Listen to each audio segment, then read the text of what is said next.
আজকে আমি আবারও নিয়ে এসেছি আপনাদের সামনে টক পাতার ভিডিও নিয়ে। আমি জানি না আপনারা কে কে এই টক পাতা খেতে পছন্দ করেন, তবে আমি অনেক বেশি খেতে পছন্দ করি এই টক পাতা। বিশেষ করে যখন এই টক পাতা দিয়ে মাছ দিয়ে রান্না করা হয় তখন খেতে বেশ সুস্বাদু লাগে। আবার শুটকি দিয়েও কিন্তু ভাজা ভাজা করে রান্না করা হয়। তবে বিশেষ করে গরমকালে যখন এই টক পাতা দিয়ে ঝোল রান্না করা হয় তাহলে কিন্তু এটাও খেতে বেশ অনেক সুস্বাদু লাগে আর কি।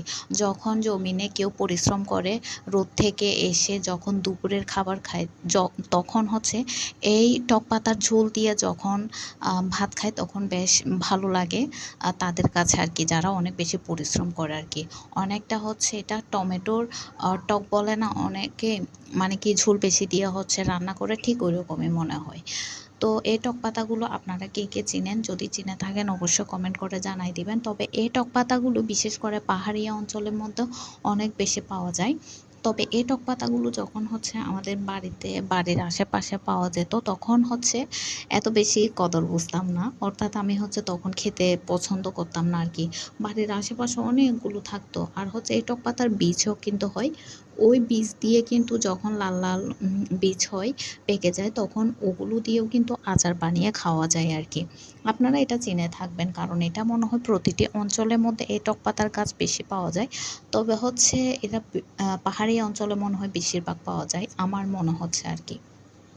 তো আপনারা এই টক পাতাগুলো কে কে চিনেন আর আপনারা কিভাবে খান অবশ্যই কমেন্ট করে জানাই দিবেন। তবে এই টক পাতাগুলো খেতে আমার অনেক বেশি ভালো লাগে, তাই আমি ভাবলাম যে আজকে টক পাতা যেহেতু আছে তো সে ভিডিওটা করি। এই টক পাতা আমি কিনেছি, কিন্তু অথচ এগুলো আমাদের বাড়িতে আশেপাশে কিন্তু পাওয়া যায়। তবে এই টক পাতাগুলো গাছ বড় করা অনেক বেশি কষ্ট হয়ে যায়। কেন জানেন? এই টক পাতাগুলো ছাগল গরু খেতে অনেক বেশি পছন্দ করে, তাদেরও এটা একটা প্রিয় খাবার। মানুষের তালে তালে পশুরাও এটা খায়, তো যার কারণে বড় হতে হতে অনেকটা পশুরা আক্রমণ করে আর কি। পশু বলতে গরু ছাগল, এরা আক্রমণ করে খেয়ে ফেলে আর কি।